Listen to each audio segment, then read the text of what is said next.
Oi galera, meu nome é Laís e hoje eu vou ler pra vocês a minha tirinha do livro do Organizado, que se chama Cemitério de Informações.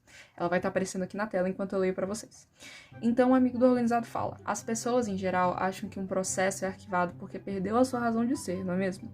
Aí o Organizado responde: ele continua sendo importante, mas por outras razões. O senso comum focaliza a utilidade prática daquela demanda, evidenciada durante a tramitação do processo. Uma vez arquivado, fica potencializado seu caráter de fonte de pesquisa e registro de um histórico que atesta o acompanhamento de uma solicitação. Assim, ele está longe de ter se tornado inútil. Por isso, o arquivo não deve ser sinônimo de cemitério de informações. Então, o que significaria essa ideia de cemitério de informações que o Organizado traz com o amigo dele na tirinha? Seria mais ou menos aquela ideia de arquivo morto, né? Que todo mundo já viu ou já ouviu, que é aquela caixa de papelão imensa, cheia de documento atochada dentro dela, pegando poeira em alguma prateleira, dentro de uma repartição pública, que ninguém usa mais, há anos está lá amarelando, não tem o menor cuidado e só está lá porque alguém inventou que gosta de ficar guardando o documento compulsivamente. E não é assim. Não é essa a ideia de um arquivo chamado morto, que na verdade deveria ser tratado por uma outra conceituação. Dentro da própria arquivologia, da ciência da informação, já está sendo desconstruída há muito tempo a ideia de um arquivo morto ou, por exemplo, de um cemitério de informações.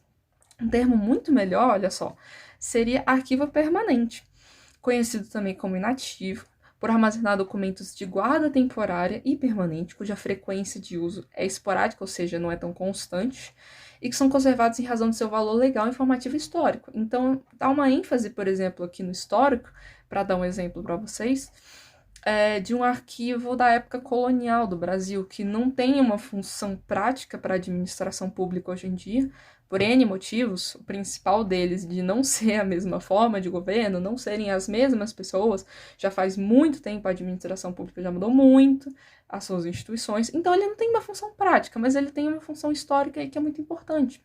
Outra frase legal da gente citar aqui é que, ó, o arquivo inativo representa a última rotina constituída pelas diversas normas possíveis de conservação de documentos, então seria o fim do ciclo documental.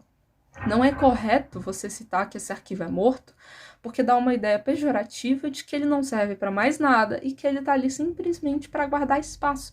Um monte de arquivo morto sendo juntado num cemitério de informação. Mas espera aí que a gente vai analisar essa frase do Organizado com mais cuidado. Então vamos por partes, né, aqui na fala dele. Primeiro, ele diz que ele continua sendo importante, responde para o colega que ele continua sendo importante sim, mas por outras razões, né? E aí ele fala, o senso comum focaliza a utilidade prática daquela demanda. Então, o que seria o senso comum aqui? A maioria das pessoas, bem como o colega dele, tinha essa própria dúvida, imaginam que um arquivo, que um documento, seja ele qual for, só tem uma utilidade naquele momento que ele está passando, que ele está sendo útil por um processo. Então, a gente poderia citar aqui, por exemplo, um documento de um processo judicial, ele, na visão da maioria das pessoas, só é importante enquanto esse processo está acontecendo. A partir do momento que o processo cessou, a gente pode descartar o documento e ele já não tem mais validade nenhuma. E isso não é uma verdade. Tanto que volta e meia é necessário depois esses documentos serem acessados por juízes, por procuradores, por promotores, por advogados, pelos próprios clientes, para serem revistos porque teve alguma necessidade de rever esse arquivo. E se isso for desprezado, tratado como arquivo morto, depois de algum tempo, esse arquivo pode ou não existir da maneira íntegra como ele estava, ou existir em péssimas condições.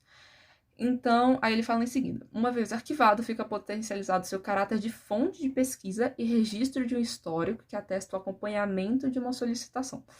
Então, aqui ele fala da questão da fonte de pesquisa, que é justamente o que eu falei aqui para vocês. Ele pode ser uma fonte de pesquisa por N motivos. Isso fica muito claro, por exemplo, na própria universidade, onde a gente trabalha com arquivos, onde a gente pesquisa em vários momentos em arquivos que não estão sendo amplamente utilizados ou que já foram arquivados há muito tempo, mas que tem um caráter de pesquisa, às vezes um caráter histórico, como ele mesmo fala aqui, de um histórico que atesta o acompanhamento de uma solicitação.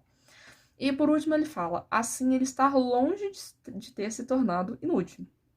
Um arquivo, por si só, ele não é inútil. Se ele existe, se ele está lá, ele tem uma razão de estar, ele tem uma razão de existir. Por isso, o arquivo não deve ser sinônimo de cemitério de informações. E não é. O cemitério de informações é uma ideia muito pejorativa de informações mortas, informações que não são necessárias, informações inúteis.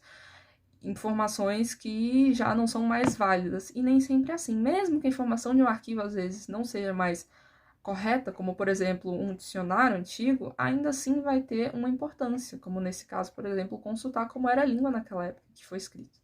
Então, essa ideia de cemitério de informações é uma ideia que tem que ser revista, e é uma frase que não pode ser dita nem por arquivistas, nem por ninguém. Não existe cemitério de informação. Todo arquivo é útil, toda informação arquivada é útil, e ela deve ser tratada com tanto respeito e cuidado como qualquer outra.